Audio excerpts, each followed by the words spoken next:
وعلى آل سيدنا مولانا محمد। আমার আল্লাহ বলছে, হে আদম, তোমার মুখ দেখার জন্য নয়, তোমার মুখ দেখার জন্য আমার মুস্তাফার নূরকে তোমার কপালে রেখেছি। এবারে আদম আলাইহিস সালাম বলছে, আল্লাহ যে নবীর নূরকে, আল্লাহ যে নবীর নূরকে আমার পেশানিতে রেখেছো, যে নবীর নূর দেখার জন্য সকলে আমার মুখের দিকে তাকিয়ে আছে, আল্লাহ সে নবীর নূর কি আমি দেখতে পাবো না? সে নবীর নূর কি আমি দেখতে পাবো না? দেখেন এখান থেকে দাগ দেওয়া আছে। আদম, হযরত আদম আলাইহিস সালাম যখন বলে, আল্লাহ আমি কি ওই নূর দেখতে পাবো না? আমার আল্লাহ পাক বললেন, যা এই আদম, ওর এই ফেরেশতারা যা আদমের কপাল থেকে নূরটাকে ছিনিয়ে নিয়ে তার আঙ্গুলে দিয়ে দে। জোরে বলেন সুবহানাল্লাহ। যখন আদম আলাইহিস সালামের পেশানি থেকে মুস্তাফার নূরকে নিয়ে আদম আলাইহিস সালামের আঙ্গুলে দেওয়া হলো, আদম আলাইহিস সালাম ভালোবেসে মহব্বত করে নূরে মুহাম্মাদিকে চুম্বন দিয়েছিলেন। জোরে বলেন সুবহানাল্লাহ। ওখান থেকে ওই আদম আলাইহিস সালাম যে নবীর নূরকে, মুস্তাফার নূরকে আঙ্গুলে দেওয়ার পর যে চুম্বন দিয়েছিলেন, সেখান থেকে যখন আমাদের আশহাদু আন্না মুহাম্মাদার রাসূলুল্লাহ বলা হয়, ওখান থেকে আঙ্গুলে চুম্বন দেওয়াটাই সেটা আদম আলাইহিস সালামের সুন্নাত। জোরে বলেন সুবহানাল্লাহ। তাহলে মুস্তাফার নূরটাকে আদম আলাইহিস সালাম পর্যন্ত এলেন, আদম আলাইহিস সালাম পর্যন্ত মুস্তাফার নূরকে এলেন। এবারে আদম আলাইহিস সালামের কাছ থেকে আমার আল্লাহ পাক ধীরে ধীরে ধীরে ধীরে ধীরে ধীরে মুস্তাফার নূরকে তানার আমার আপনার নবীর আব্বাজান হযরত আব্দুল্লাহ রাদিয়াল্লাহু তাআলা আনহুর আমার আল্লাহ পাক ওনার পেশানিতে অর্থাৎ ওনার কপালে লাগিয়ে দিলেন। জোরে বলেন সুবহানাল্লাহ। মুসলমানের ছেলেরা, ও জনেরা, যুবকেরা, ও নবী দিবস পালনকারী গণেরা, দিলের কান্ডা লাগাইয়া শোনো, নবীর মহব্বত কার বলে, নবীর ভালোবাসা কার বলে? আমার আপনার নবীর সোহবতে বসেছিল সাহাবীরা, আমার আপনার নবীর সামনে বসেছিল সাহাবীরা, তারা বলতে পারল না নবী আমাদের মতন, আমরা নবীর মতন, নবী আমাদের মতন মানুষ। আর আজকের আমরা ইউটিউবে বক্তার জলসা শুনে, ইউটিউবে ভাইরাল বক্তার মুখের বায়ান শুনে আমরা বলতে লেগেছি, আলেম যদি বলতে পারে নবী আমাদের মতন, তাহলে আমরা কেন বলতে পারবো না? এ মুসলমানের ছেলেরা, এই তো আপনাদের চাকবেশিয়া গ্রামে যতগুলো মানুষ বলতে থাকে নবী আমাদের মতন, যারা বলে আমাদের হাত নবীর হাত, ওদেরকে জিজ্ঞাসা করো তোমরা কি কোথায় পড়েছ? ওরা বলবে না না না, ওরা কোথাও পড়েনি। অর্থাৎ যারা গুমরাহির পথে চলে গিয়েছে, যারা পথভ্রষ্টার পথে চলে গিয়েছে, তাদেরকে যদি বলা হয় তোমরা কি কোথায় পড়ে আমলটা করেছো, বলবে না না না, এই দেখো ইউটিউব, দেখো ইউটিউব নামক ডিজিটাল বক্তাগুলো বার করবে। এই সমস্ত বক্তাগুলো বলেছে এরা তো বড় বড় আলেম, এরা যদি বলতে পারে, এরা বড় বড় আলেম, এরা বলছে আমরা কেন মানবো না? এ মুসলমানের ছেলেরা, আজকের মুস্তাফার যতটা না মহব্বত নিয়েছে, মুস্তাফার যতটা না ভালোবাসা নিয়েছে, আজকের বিশেষ করে তোমাদের এই চাকবেশিয়া গ্রামের 100-র মধ্যে যে 95% যুবকগুলো গুমরাহির পথে গিয়েছে, যারা মুস্তাফার ভালোবাসাটা যতটা এদের অন্তর আছে, তার চেয়ে বেশি ইউটিউবের বক্তার ভালোবাসা আছে, তার চেয়ে বেশি ইউটিউবের বক্তার ভালোবাসা আছে। বলেন সে মিজানুর রহমান আজারি, বলেন সে ডাক্তার জাকির নায়ক, বলেন সে আব্দুর রাজ্জাক বিন ইউসুফ, যার বলেন না কেন, যদি না মুস্তাফার ভালোবাসা তার মুখে থাকে, মুস্তাফার মিষ্টি মধু কথা না তার মুখে থাকে, সে যত বড় আজারি হোক, সে যত বড় কাসেমি হোক, যত বড় হাজি হোক, যত বড় গাজী হোক, সে কোনোদিন আলেম হতে পারে না, সে কোনোদিন বক্তা হতে পারে না। সে হলো পৃথিবীর বক্তা, কিন্তু ওই জায়গায় হবে তোক্তা, ওই জায়গায় হবে তোক্তা। আজকে তো আমাদের সমাজের যুবকরা বেশিরভাগ তো মিজানুর রহমান আজারির আজহারি টাইটেল নিয়েছে, আজহারি টাইটেল নিয়েছে, বুঝতে পারছো না? কালকে দেখবেন, কালকের খবর উঠে যাবে কত শিক্ষা করেছে। হুজুরের কই শিক্ষা আছে? জানুর রহমান আজহারির নাম দিচ্ছে, আমি বলি আমার কোনো শিক্ষা না, আমি হচ্ছে পাপী, আমার কোনো শিক্ষা না, কিন্তু আমি মুস্তাফার গোলাম। জোরে বলেন সুবহানাল্লাহ। আমার কোনো শিক্ষা না, ইলম না, কালাম না, কোরআনের শিক্ষা নাই, হাদিসের শিক্ষা নাই, কিন্তু মুস্তাফার গোলাম, মুস্তাফার গোলামতি করছি, মুস্তাফার গোলাম কিয়ামত পর্যন্ত করব। জোরে বলেন সুবহানাল্লাহ। মুস্তাফার গোলামতি যদি করে যেতে পারো, ওই জায়গায় ভালো পাবে। যতই বলো কার গায়ে জ্বালা লাগবে আমি জানি না, আমি বলতে এসছি আমি বলতে এসছি বলবো। যদি কারোর গায়ে জ্বালা লাগে আমার কোনো যায় আসে না। যদি কারোর প্রশ্ন থাকে, যদি কারোর প্রশ্ন থাকে, যদি কেউ বলার থাকে, কালকের খবর উঠে যাবে।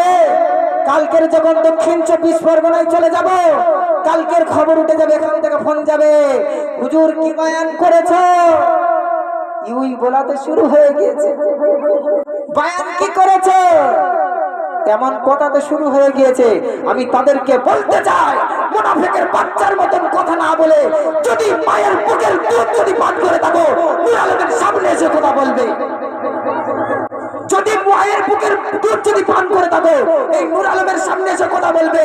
আর যদি বা ওই আপনাদের রাজা বাজারের আমল দুধ গোলা যদি বা দুধ যদি বা পান করে থাকো, মুনাফিকের বাচ্চার মতন, বেজম্মার বাচ্চার মতন কালকের 24 পরগনায় চলে যাব, কালকের পিছনে কথা বলতে থাকবে। যারা মায়ের স্তনের দুধ খেয়েছো, সঙ্গে সঙ্গে এখানে প্রমাণ করো, সঙ্গে সঙ্গে সামনে কথা বলবে। আর যারা পাউডারের দুধ গোলা খেয়েছে, তারা মুনাফিকের বাচ্চার মতন পিছনে বলতে থাকবে।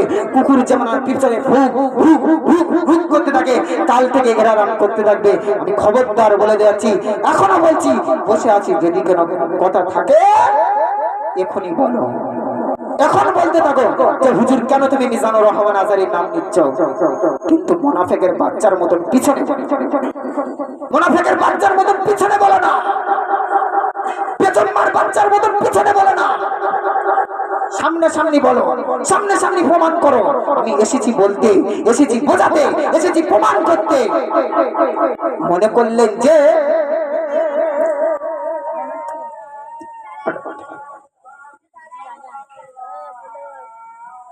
صلی علی سیدنا مولانا محمد وعلى آل سیدنا مولانا محمد। আসে যে কথা বলছিলাম, হয়তো আমার কথা গায়ে কারোর লাগবে, কারণ যেমন দেখবেন গায়ের আম কেটে নুন আর ঝাল মিক্স করে দিলে কেমন লাগে বলে দেখি, আমার কথা কি যেরকম লাগবে। কেন হচ্ছে মুস্তাফার গোলাম যারা হয়, তারা যখন কথা বলে কারোর গায়ে না কারোর গায়ে লাগে। শুনে রাখবে, আমাকে আপনারা মসজিদে এনেছে কিছু শেখার জন্য, কিছু জানার জন্য, কিছু শেখার জন্য, কিছু জানার জন্য।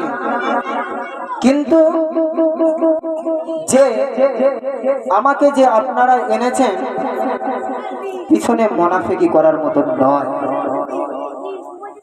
পিছনে গীবত গাওয়ার জন্য নয়। ইমাম সাহেব যখন জুম্মা বায়ান করবে, বায়ান করার পরে সঙ্গে সঙ্গে ওখানে কথাটা বলে নেবে যে হুজুর এটা যে আপনি বললেন, কোথা থেকে বললেন, কি সম্পর্কে বললেন, এটা একবার জেনে নেবেন। মুনাফিকদের মতন বাইরে এসে বলবে না। ভেবনি 24 পরগনা থেকে হুজুর নিয়ে এনে ইমামতি করছি 7,000 টাকা দিয়ে। দেশে গোলামতি করতে আসেনি, মুনাফিকদের গোলামতি করতে আসেনি, বেজম্মার বাচ্চাদের গোলামতি করতে আসেনি। আমি এসছি মুস্তাফার গোলামতি করতে। জোরে বলেন সুবহানাল্লাহ। এখন আমাকে ধমক দিচ্ছে, হুজুরের খাওয়া, হুজুরের খাওয়া, হুজুর যে বলছে, হুজুর যে বলছে যে ওদের বাড়ি খাওয়া চলবে না, তাহলে হুজুর খাই কেন? শুনে রেখে দাও, যারা মুনাফিকদের মধ্যে পিছনে কথা বলছো, সামনে সামনে নূর বাপের পাটা যদি হয়ে যাবে নূর আলমের সামনে কথা বলো। যারা বলছে ইমাম সাহেব ওদের বাড়ি খাই কেন, শুনে রেখে দাও, নূর আলমের খাওয়া বন্ধ করলে রিজিক বন্ধ হয়ে যাবে না। রিজিকের মালিক হলো আমার আল্লাহ, রিজিকের মালিক হলো আমার আল্লাহ। তোমরা যদি আমার একদিন খাওয়া বন্ধ করে দাও, আমার কোনো যায় আসে না। এই ওয়াহাবির বাচ্চারা শুনে রেখে দাও, তোমাদের বাড়ি খাওয়া তো দূরের কথা, তোমরা মরে গেলে তোমাদের জানাজারে যাওয়া যাবে না, তোমাদের কবর জিয়ারত পর্যন্ত করা যাবে না। শুনে রেখে দাও, এতটুকু চেপে রেখেছিলাম, জুম্মার দিন হালকা করে দিয়েছিলাম। শুনে রেখে দাও ওয়াহাবির বাচ্চারা, এই নবীর দুশমনেরা, এই কুলাঙ্গার সন্তানেরা, শুনে রেখে দাও, যারা নবীর বিরোধিতা করো, নবীর সাথে দুশমনি করো, আলেম ওলামাদের গীবত যারা গাও, আলেম ওলামাদের পিছনে যারা কথা বলো, তারা শুনে রেখে দাও, ওয়াহাবির বাচ্চারা শোনো, তোমাদের বাড়ি খাওয়া তো দূরের কথা, মরে গেলে তোমাদের জানাজারে যাওয়া যাবে না, তোমাদের কবর জিয়ারত পর্যন্ত করা যাবে না। আজকের বলে দিলাম, এই পুরো ফাঁকা ময়দানে বলে দিলাম, যদি প্রশ্ন থাকে এবারে করে না, ভয় করি, খোলা দিল খুলে আজকের বলতে এসেছি। যদি জান দিতে হয় মুস্তাফার জন্য জান দেবো, কিন্তু এই বেজম্মাদের গোলামি করবো না। জান যদি দিতে হয় ঘর থেকে মাথা আলাদা করে দেবো, রক্ত জমিনে বহাবো, কিন্তু এই ওয়াহাবি কুলাঙ্গার সন্তানদের, নবীর সাথে বিয়াদবদের, মুনাফিকদের গোলামি করবো না। যতদিন বেঁচে থাকবো, যতদিন বেঁচে গ্রামে থাকবো, মুস্তাফার গোলামি করবো, মুস্তাফার শানে বলে যাব, হক কথা বলে যাব, হকের পথে চলবো।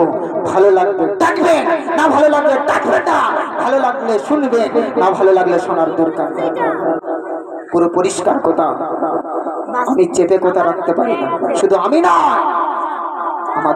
আমি শুধু একা মসজিদে ইমামতি করি না, আমাদের আওলাদদের ছজন ইমামতি করছে, ছজন ইমামতি করছে। মনে করলেন 24 পরগনা থেকে আলেম এনেছি ইমামতি করার জন্য, বাচ্চা পেনা ছেলে 18-20 বছর বয়স, ভালো করে দাড়ি ওঠেনে, ভালো করে গোপ ওঠেনে, যা বলবো হুজুর মনে হচ্ছে ভয়েতে চুপে যাবে, সেরকম তো নয়। গোলামি বেঈমানদের করি না, গোলামি করি মুস্তাফার, গোলামি করি আল্লাহ। শুনে রেখে দাও, বিয়াদব করো না বাবা, পায়ে ধরছি, তোমাদের পায়ে ধরে বলছি, পিছনে কথা বলো না, গীবত গেও না। যদি জানার থাকে, কিছু যদি জানার থাকে, সামনে সামনে বসো। দরুদ শরীফ আল্লাহুম্মা সাল্লি আলা সাইয়্যিদিনা মাওলানা মুহাম্মদ ওয়া আলা আলি সাইয়্যিদিনা মাওলানা মুহাম্মদ। আসেন মূল আলোচনায় ফিরে আসি, যে জন্য আমাদের ঈদে মিলাদুন নবী জলসা দেওয়া হয়েছে।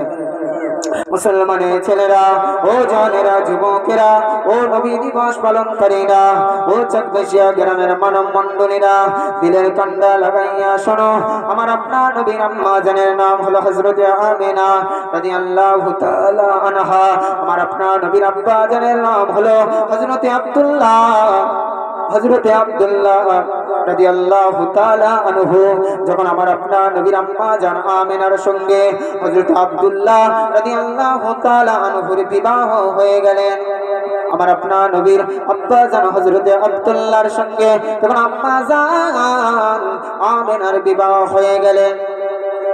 এমন সময় যখন গভীর রাতে যখন হযরত আব্দুল্লাহ রাদিয়াল্লাহু তাআলা আনহু ঘরের মধ্যে প্রবেশ করলেন, রুমের মধ্যে যখন প্রবেশ করলেন, এমন সময় আম্মা জান আমিনা বলতে লাগলেন, ও আমার প্রাণের স্বামী, ও আমার স্বামী, আজকে আমি তোমাকে একটা কথা বলবো, আমার কথাটা কি তুমি শুনবে? এমন সময় হযরত আব্দুল্লাহ রাদিয়াল্লাহু তাআলা আনহু বলেছিলেন, ও বিবি আমিনা, ও সুন্দরী আমিনা, শুনে রেখে দাও, জেনে রেখে দাও, আজকের একটা কথা কেন, তুমি আজকের সারা রাতে যতগুলো কথা বলবে আমি আব্দুল্লাহ প্রত্যেকটা কথা শুনতে থাকবো। জোরে বলেন সুবহানাল্লাহ। এমন সময় আম্মা জান আমিনা রাদিয়াল্লাহু তাআলা আনহা বলেন, ও আমার স্বামী, আমি যে কথাটা বলবো আস্তে আস্তে বলবো, তোমার কানে কানে কথাটা বলবো, একটু মাথাটাকে সরিয়ে আনবে, একটু মাথাটাকে হ্যাট করবে। এমন সময় হযরতে আব্দুল্লাহ রাদিয়াল্লাহু তাআলা আনহু যখনই মাথাটা আম্মা জান আমেনার দিকে ঝুঁকে গেলেন, আম্মা জান আমেনার দিকে হাত করলেন, সঙ্গে সঙ্গে আম্মা জান আমেনা রাদিয়াল্লাহু তাআলা আনহা ভালোবেসে মহব্বত করে হযরত আব্দুল্লাহর কপালে একটা চুমু দিয়েছিলেন। জোরে বলেন সুবহানাল্লাহ।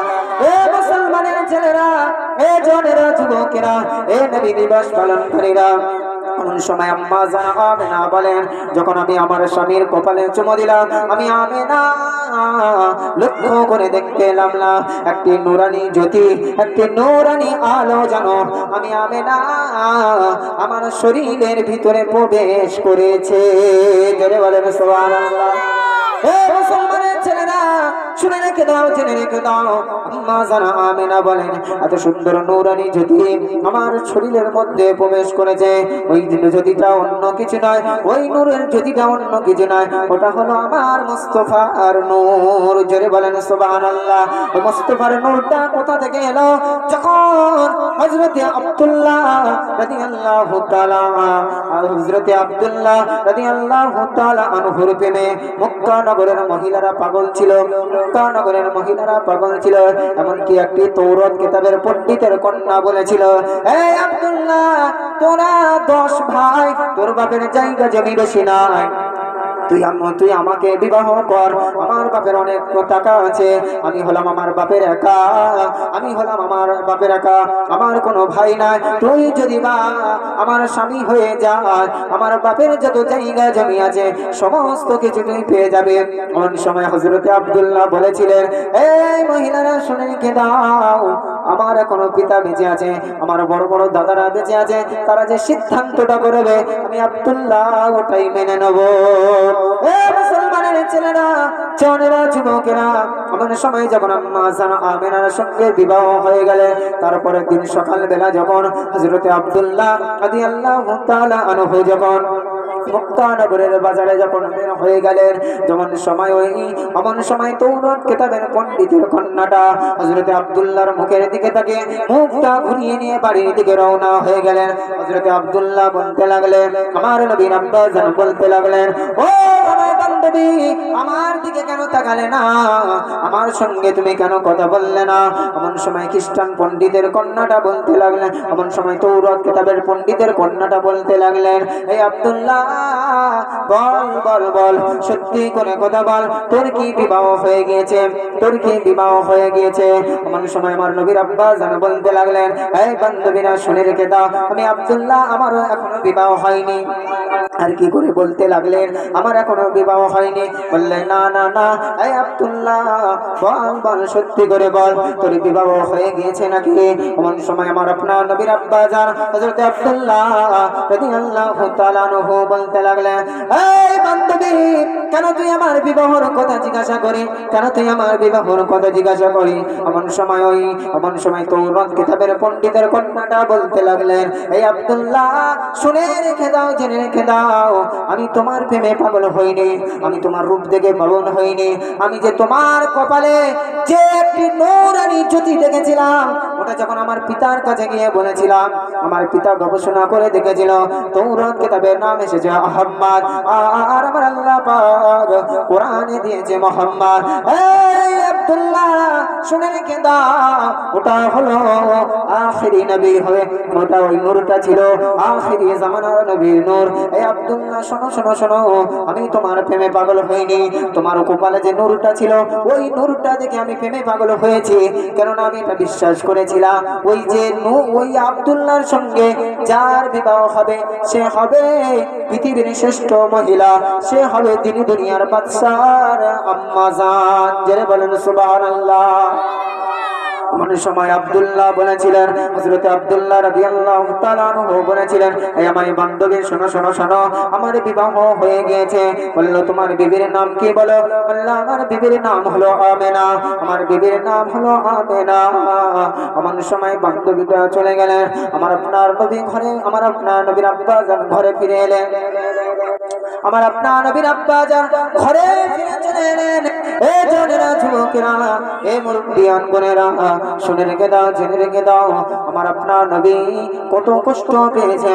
আমার আপনার নবী পৃথিবীর জমিনে আসার আগে এতিম হয়ে এসেছিলেন। দিলের কানটা লাগাইয়া শোনো, এমন সময় মাসের পর মাস চলে যায়, দিনের পর দিন চলে যায়।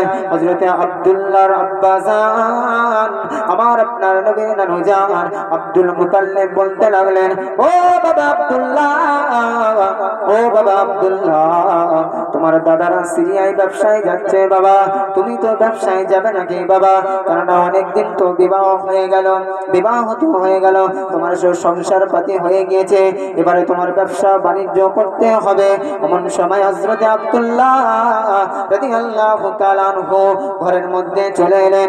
আম্মা জানা আমিনাকে বলতে লাগলেন, ও বিবি আমিনা, ও বিবি আমিনা, শুনে রেখে দাও, আমার আব্বা জানের হুকুম হয়ে গিয়েছে, আমার আব্বা জানের অর্ডার হয়ে গিয়েছে।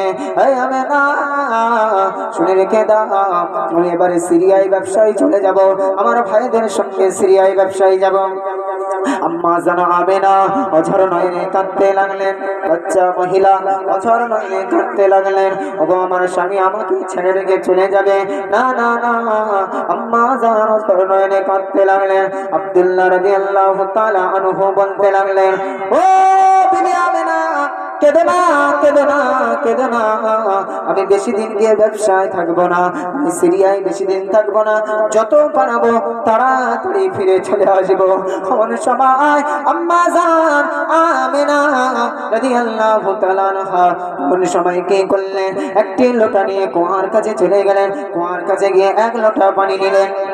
এক লোটা পানি নিয়ে হযরতে আব্দুল্লাহ রাদিয়াল্লাহু তাআলা আনহু একটি পাথরের উপরে বসালেন। পাথরের উপরে বসানোর পরে সুন্দর করে গোসল করিয়ে দিলেন। সুন্দর করে গোসল করানোর পরে আম্মা জান আমিনা রাদিয়াল্লাহু তাআলা আনহা, আম্মা জান নিজের হাতে দুটো আটা দিয়ে রুটি বানালেন, নিজে হাতে দুটো রুটি বেললেন, নিজে হাতে দুটো রুটি সেকলেন। সেকার পরে ওই রুটিটা নিয়ে হযরতে আব্দুল্লাহ রাদিয়াল্লাহু তাআলা আনহু ঘরে বসে আম্মা জান আমিনা ওই রুটিটা ছেড়ছে আর আমার নবীর আব্বা জানের গালে আদর করে দেয়। আবার আমার আপনার নবীর আব্বা জান হযরতে আব্দুল্লাহ রাদিয়াল্লাহু তাআলা আনহু রুটিটা ছেড়ে আম্মা জান আমিনার গালে দেয়। এমন সময় এমন করতে করতে আম্মা জান আমিনা আব্দুল্লাহর কপালে রুটিটা, আব্দুল্লাহর গালে রুটিটা দেয়, স্বামীর গালে রুটিটা দেয়, আর চোখ দিয়ে ঝরঝর ঝরঝর করে পানি পড়তে থাকে।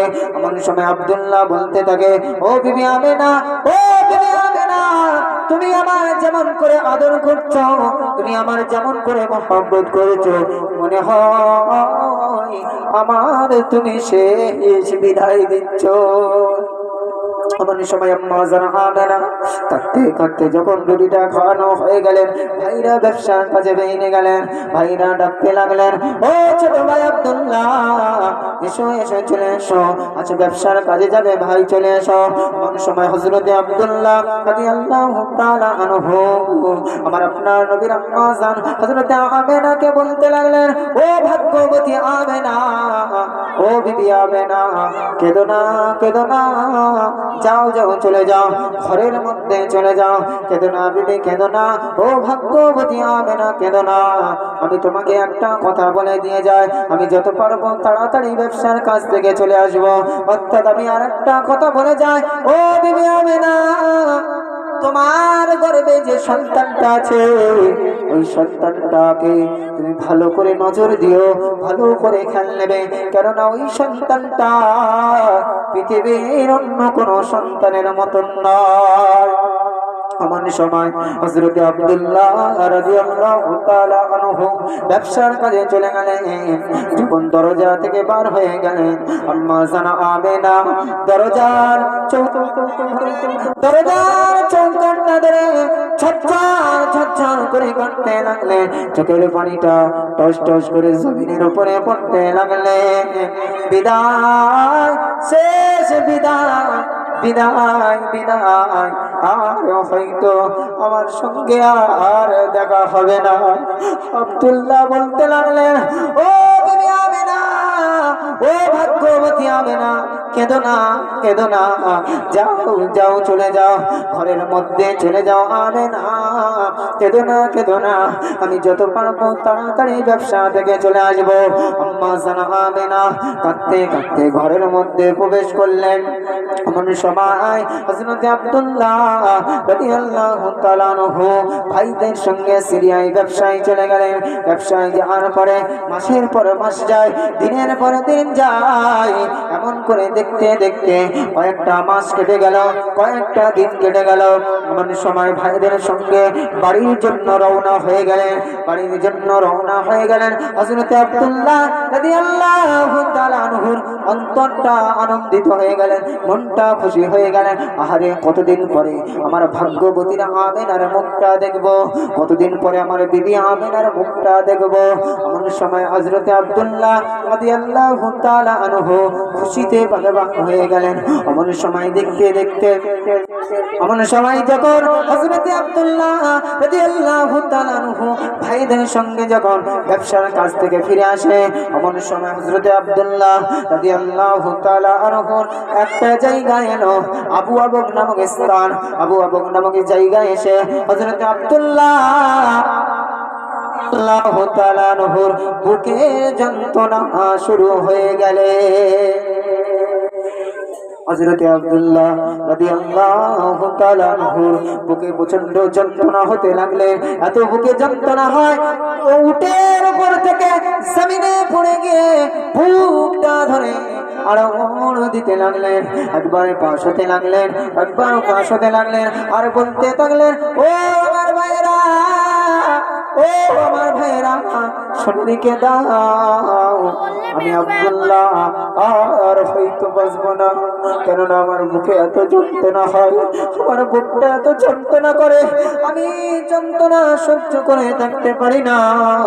ও আমার ভাইরা, শুনে রেখে দাও, জেনে রেখে দাও, আমি আব্দুল্লাহ আর হয়তো বাঁচব না। আমি আব্দুল্লাহ হয়তো এখনই পৃথিবীর জমিন থেকে বিদায় নেব। এমন সময় আমার আপনার নবীর আব্বা জান হযরত আব্দুল্লাহ রাদিয়াল্লাহু তাআলা আনহু বলতে লাগলেন, ও আমার দাদারা, শুনে রেখে দাও, জেনে রেখে দাও, আমি যদি পৃথিবীর জমিন থেকে বিদায় হয়ে যাই, আমার আমেনার গর্ভে যে সন্তানটা আছে, ও দাদারা, যদি বাপ যদি ইন্তেকাল হয়ে যায়, এতিম ছেলেরা প্রচন্ড দুষ্টামি করে, এতিম ছেলেরা প্রচন্ড অত্যাচার করে। ও আমার ভাইয়েরা, আমার বেটা যদি বা অত্যাচার করে, আমার বেটা যদি বা একটু দুষ্টুমি করে, আমার ছেলেকে তোমরা ধমক দেবে না, মারবে না। কেননা যদি বা আমার বেটাকে ধমক দাও, আমার বেটাকে যদি তোমরা কষ্ট দাও, আমি আব্দুল্লাহ কষ্ট পাবো। এমন সময় ভাইদেরকে ডাক দিয়ে বলতে লাগলেন, ও আমার দাদারা, আমার ভাগ্যবতী আমেনাকে তোমরা যেন কোনোদিন বাড়ি থেকে তাড়িয়ে দিও না, তোমরা যেন কোনোদিন ঘর থেকে তাড়িয়ে দিও না। কেননা আমার আমেনার আর দেখার মতন কেউ নাই, আমার আমেনার আর দেখার মতন কেউ নাই। আমার ভাইরা, তোমাদের কাছে আমি আরজি করলাম, আমার আমেনাকে তোমরা যেন কোনোদিন ঘর থেকে তাড়িয়ে দিও না। এমন কথা বলতে বলতে আমার আপনার নবীর আব্বা জান হযরত আব্দুল্লাহ ওই জায়গায় একটু ধমক দিয়ে ঝাঙ্কার দিয়ে উঠে পৃথিবীর জমিন থেকে চিরদিনের জন্য বিদায় নিয়ে নিলেন। ইন্না লিল্লাহি ওয়া ইন্না ইলাইহি রাজিউন। আল্লাহুম্মা সাল্লি আলা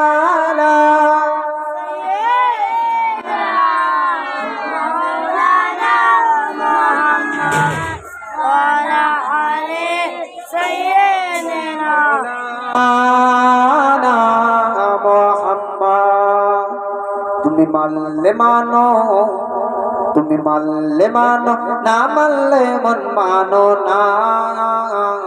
তুমি মানলে মানো, না মানলে মন মানো না। আশিকের আসল জান্নাত সোনার মদিনায়। জোরে বলুন সুবহানাল্লাহ। এই যুবকেরা হাত ইশারা করবো, সুবহানাল্লাহ চলবে। তুমি মানলে মানো, তুমি মানলে মানো না মানলে মন মানো না আশিকের আসল জান্নাত সোনার মদিনা আশিকের আসল জান্নাত সোনার মদিনা তুমি মানলে মানো তুমি মানলে মানো না মানলে মন মানো না আশিকের আসল জান্নাত সোনার মদিনা আশিকের আসল জান্নাত সোনার মদিনা আশিকের হৃদয়ে যত ইশকের জ্বালা দূর করতে পারে ওই মদিনাওয়ালা আশিকের মনে যত ইশকের জ্বালা দূর করতে পারেন ওই মদিনাওয়ালা ওই মদিনা মদিন করে ওই মদিনা মদিনা করে জীবন হয়ে যাই ফানা আশিকের আসল জান্নাত সোনার মদিনা আশিকের আসল জান্নাত সোনার মদিনা তুমি মানলে মানো না মানলে মন মানো না তুমি মানলে মানো না মানলে মন মানো না আশিকের আসল জান্নাত সোনার মদিনা এক সময় ছিল মদিনা এক সময় ছিল মদিনা অলক্ষণের ভূমি নবীর ছোঁয়া পেয়ে হলো আরশের চাঁদামি এক সময় ছিল মদিনা অলক্ষণের ভূমি নবীর ছোঁয়া পেয়ে হলো আরশের চাঁদামি হলো আরশের চাঁদামি নবী যেতে আছেন শুয়ে নবী যেতে আছেন শুয়ে জান্নাতে দুই টুকরা বললেন ঘোষণা আশিকের আসল জান্নাত সোনার মদিনা আশিকের আসল জান্নাত সোনার মদিনা নবী যেতে আছেন শুয়ে জান্নাতের ওই টুকরা বল নবী যেতে আছেন শুয়ে জান্নাতের ওই টুকরা বললেন ঘোষণা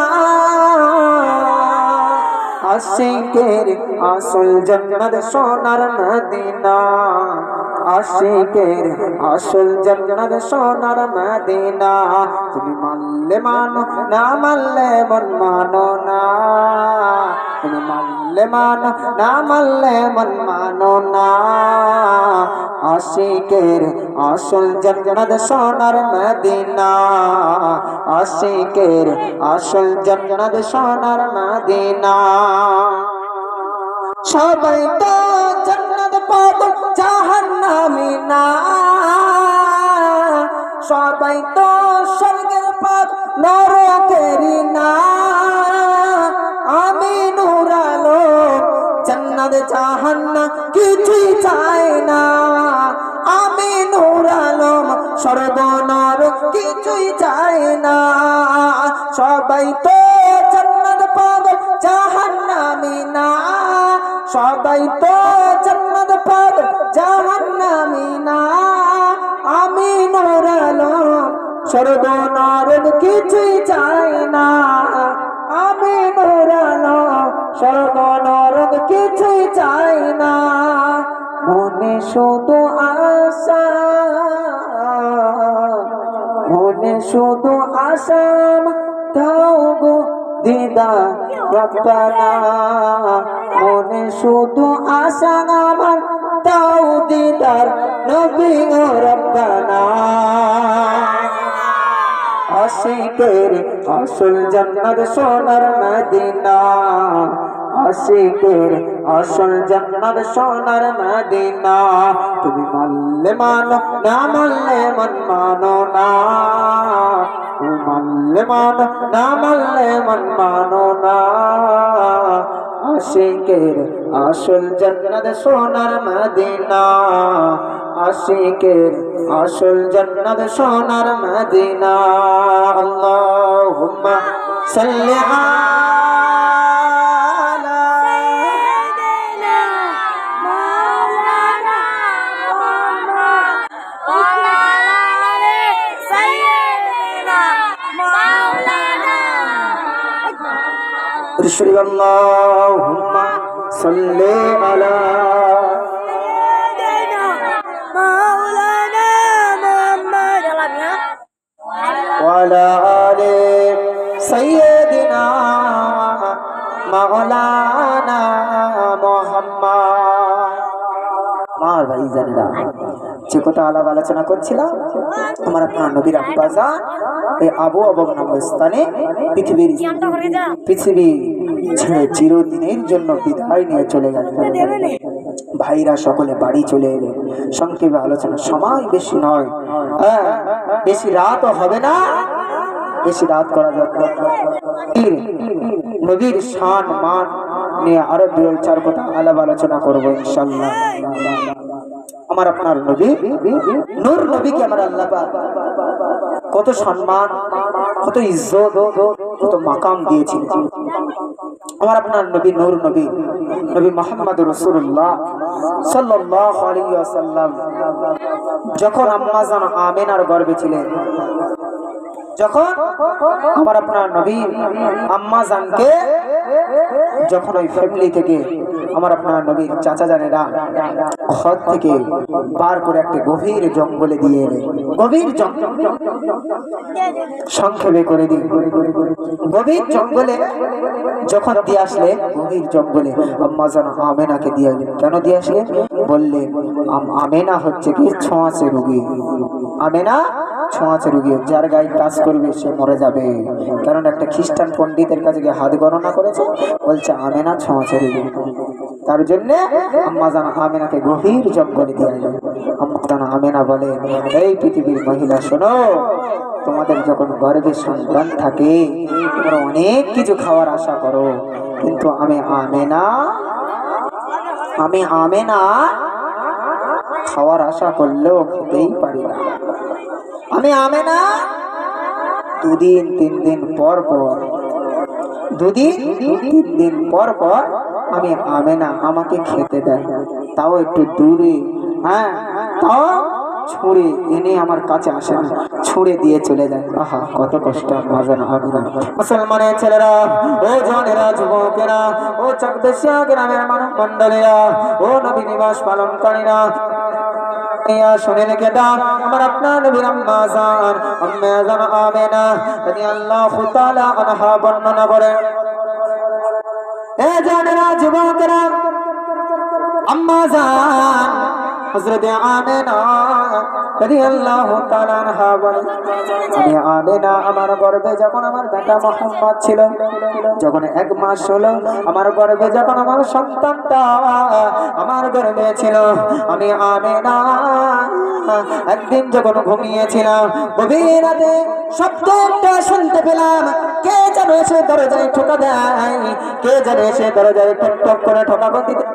কে যেন এসে দরজায় ঠোকা দিতে থাকে আমি আমেনা আমি ভয় পেয়ে গেলাম কে বাবা গভীর রাতে আমার দরজায় কাছে এসে ঠক ঠক করে টোকা দেয় আম্মা জান বলেন এ পৃথিবীর মানুষরা শুনে রেখে দাও আম্মা জান আমেনা বলেন আম্মা জান আমেনা বলেন কোন ঘরের দরজাটা খুললাম ঘরের দরজাটা খুলে দেখার পরে একটি মানুষ দেখলাম তার পা দুটো জমিনে আর মাথাটা হয়তো আসমানে জোরে বলেন সুবহানাল্লাহ তার পা দুটো জমিনে মাথাটা আসমানে দেখে আমি আমেনা আমার ভয় খেয়ে গেল চেহারাটা দেখে আমি আমেনা ভয় খেয়ে গেলাম কি বাবা এমন বুকে ভয় খেয়ে গেলাম এমন সময় ওই ছেলেটা বলতে লাগলে ও ভাগ্যবতী আমেনা ভয় পেও না ভয় পেও না আমি পৃথিবীর কোনো ছেলে নয়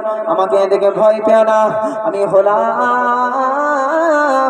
আদি পিতা আমি হলাম আদি পিতা হযরতে আদম। জোরে বলেন সুবহানাল্লাহ। কোন সময় আম্মা জানা আমেনা বলে, কি করতে আমার কাছে এসেছো, গভীর রাতে এখানে এসেছো? এমন সময় বলতে লাগেন, ও ভাগ্যবতী আমেনা, ও ভাগ্যবতী আমেন, ভয় পেও না, ভয় পেও না, আমাকে দেখে ভয় পেও না, আমি অন্য কিছু করতে আসিনি। তোমার গর্ভে যে সন্তানটা আছে, যার সিলাই আমার আল্লাহ আসমান বানিয়েছে, যার সিলাই আমার আল্লাহ জমিন বানিয়েছে, যার সিলাই আমার আল্লাহ ফুল কায়নাত সবই সৃষ্টি করেছে, যার সিলাই আমি আল্লাহ আদম আমাকে সৃষ্টি করেছে, সেই নবী তোমার গর্ভে আছে।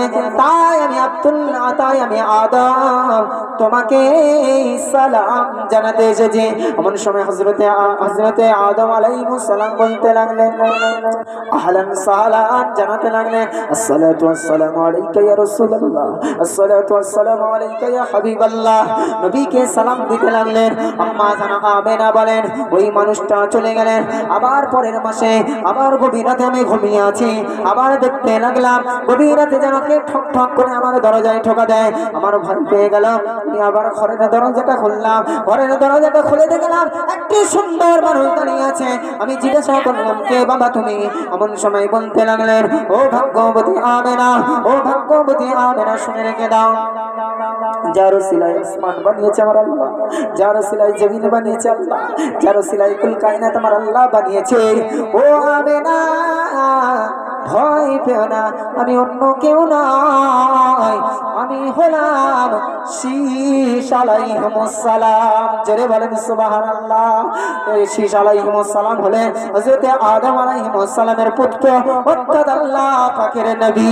জোরে বলেন সুবহানাল্লাহ। এই নবীর দুশমনেরা শুনে রেখে দাও, আজকের কি করে বলো নবী আমাদের মতন, নবী আমাদের মতন কি করে বলো? তোমাদের জবানে কি একটু বাঁধে না? তোমাদের জবানে কি একটু তালা পড়ে না? কেননা যে নবী পৃথিবীর আসার আগে আল্লাহর নবীরা এসে, আল্লাহ পাকের পয়গম্বররা এসে, আল্লাহ পাকের ফেরেশতারা এসে সেই নবীকে আহলান সাহলান জানাচ্ছে। আর তুমি বেটা পৃথিবীর জমিনে এসেছিলেন, তোমাকে কে আহলান সাহলান জানিয়েছে? তোমাকে কে আহলান সাহলান জানিয়েছে? আমার আপনার নবী নূর নবী পৃথিবী আসার আগে হযরত শীশ আলাইহিস সালাম আমার আপনার নবীকে আহলান সাহলান জানিয়েছে। আম্মা জানা আমেনা এমন করতে করতে প্রত্যেক রাতে রাতে এক একটা নবী এসে, আমি আমেনা আমাকে সালাম দিয়ে যায়, আমাকে ভাগ্যবতী বলে যায়, আমাকে আহলান সাহলান জানিয়ে দেয়। আম্মা জানা আমেনা বলে, এমন সময় একদিন গভীর রাতে আমি আমেনা, আমি একদিন গভীর ঘুমে মগ্ন হয়ে আছি, একদিন ভর দুপুর বেলা আমি আমেনা, আমি ঘুমে মগ্ন হয়ে আছি। ঘুমন্ত অবস্থায় আমি স্বপ্নখানা দেখতে লাগলাম, কে যেন একটি যুবক, কে যেন একটি তরুণ, সুন্দর তার চেহারা, যুবক ছেলে আমি আমেনা আমার ঘরের মধ্যে প্রবেশ করেছে। এই ছেলেটাকে স্বপ্নের মধ্যে দেখতে দেখতে আমি আমেনা আমার ঘুমটা ভেঙে গেল।